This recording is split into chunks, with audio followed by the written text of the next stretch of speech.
MTV news Kannada ವಾಹಿನಿಗೆ ಸ್ವಾಗತ.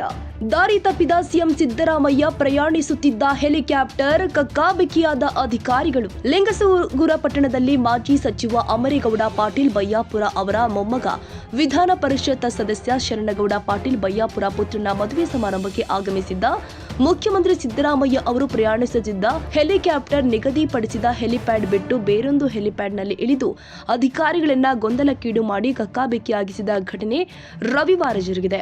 ಮುಖ್ಯಮಂತ್ರಿ ಸಿದ್ದರಾಮಯ್ಯ ಹಾಗೂ ಉಪಮುಖ್ಯಮಂತ್ರಿ ಡಿಕೆ ಶಿವಕುಮಾರ್ ಆಗಮನಕ್ಕಾಗಿ ಪ್ರತ್ಯೇಕವಾಗಿ ಲಿಂಗಸಗೂರು ರಾಯಚೂರು ರಸ್ತೆಯ ನಾಯರ್ ಪೆಟ್ರೋಲ್ ಬಂಕ್ ಎದುರುಗಡೆಯ ಶ್ರೀನಿವಾಸ ಅಮ್ಮಾಪುರ ಲೇಔಟ್ನಲ್ಲಿ ಹೆಲಿಪ್ಯಾಡ್ ನಿರ್ಮಿಸಲಾಗಿತ್ತು. ಆದರೆ ಸಿಎಂಗೆ ಮೀಸಲಾದ ಹೆಲಿಪ್ಯಾಡ್ಗೆ ಲೋಕೋಪಯೋಗಿ ಸಚಿವರು ಆದ ಸತೀಶ್ ಜಾರಕಿಹೊಳಿ ಅವರ ಹೆಲಿಕಾಪ್ಟರ್ ಇಳಿದಿದ್ದು ಮುಖ್ಯಮಂತ್ರಿ ಅವರು ಪ್ರಯಾಣಿಸುತ್ತಿದ್ದ ಹೆಲಿಕಾಪ್ಟರ್ ನೇರವಾಗಿ ಕಲಬುರಗಿ ರಸ್ತೆಯ ಬಿಜೆಪಿ ಶಾಸಕ ಮಾನಪ್ಪ ವಜ್ವಲ್ ಅವರಿಗೆ ಸೇರಿದ ಹೆಲಿಪ್ಯಾಡ್ನಲ್ಲಿ ಸಿಎಂ ಹೆಲಿಕಾಪ್ಟರ್ ಇಳಿದ ಘಟನೆ ಜರುಗಿದೆ. ಬೇರೊಂದು ಹೆಲಿಪ್ಯಾಡ್ನಲ್ಲಿ ಮುಖ್ಯಮಂತ್ರಿಗಳು ಇಳಿದಿದ್ದಾರೆ ಎಂಬ ಸುದ್ದಿ ತಿಳಿತಾ ಇದ್ದಂತೆಯೇ ಸಿಎಂ ಸ್ವಾಗತಕ್ಕೆ ಸಿದ್ಧವಾಗಿದ್ದ ಅಧಿಕಾರಿಗಳಿಗೆ ಕ್ಷಣಕಾಲ ಗೊಂದಲ ಉಂಟಾಯಿತು. ನಂತರ ಕ್ಷಣಾರ್ಧದಲ್ಲಿ ಮುಖ್ಯಮಂತ್ರಿಗಳು ಇಳಿದ ಹೆಲಿಪ್ಯಾಡ್ಗೆ ಅಧಿಕಾರಿಗಳು ರಸ್ತೆಯ ಮೂಲಕ ಅವರನ್ನು ಮದುವೆ ಸಮಾರಂಭಕ್ಕೆ ಕರೆದುಕೊಂಡು ಬಂದಿದ್ದಾರೆ.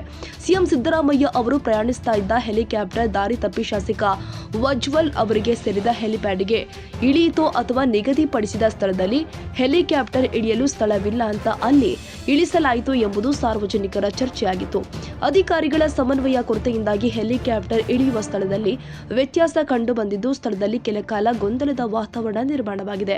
ಸಿಎಂ ಹಾಗೂ ಡಿಸಿಎಂ ಆಗಮನದ ಸಮಯದಲ್ಲೂ ವ್ಯತ್ಯಾಸವಾಗಿದ್ದು ನಿಗದಿತ ಸಮಯಕ್ಕಿಂತ ಮುಂಚಿತವಾಗಿ ಆಗಮಿಸಿದ ಉಪಮುಖ್ಯಮಂತ್ರಿ ಡಿಕೆ ಶಿವಕುಮಾರ್ ಅವರು ಮದುವೆಯ ಕಾರ್ಯಕ್ರಮದಲ್ಲಿ ಭಾಗವಹಿಸಿ ನಂತರ ಹುಬ್ಬಳ್ಳಿಯ ಕಡೆಗೆ ತಮ್ಮ ಪ್ರಯಾಣವನ್ನು ಬೆಳೆಸಿದರು.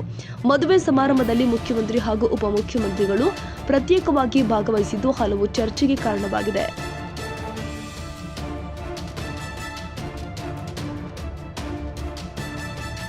ತಾಜಾ ಸುದ್ದಿಗಾಗಿ ಎಂಟಿವಿ ನ್ಯೂಸ್ 24x7ಗೆ ಸಬ್ಸ್ಕ್ರೈಬ್ ಮಾಡಿ ಮತ್ತು ಬೆಲ್ ಐಕಾನ್ ಅನ್ನು ಒತ್ತಿ. ತಪ್ಪದೇ ಲಿಂಕ್ ಶೇರ್ ಮಾಡಿ.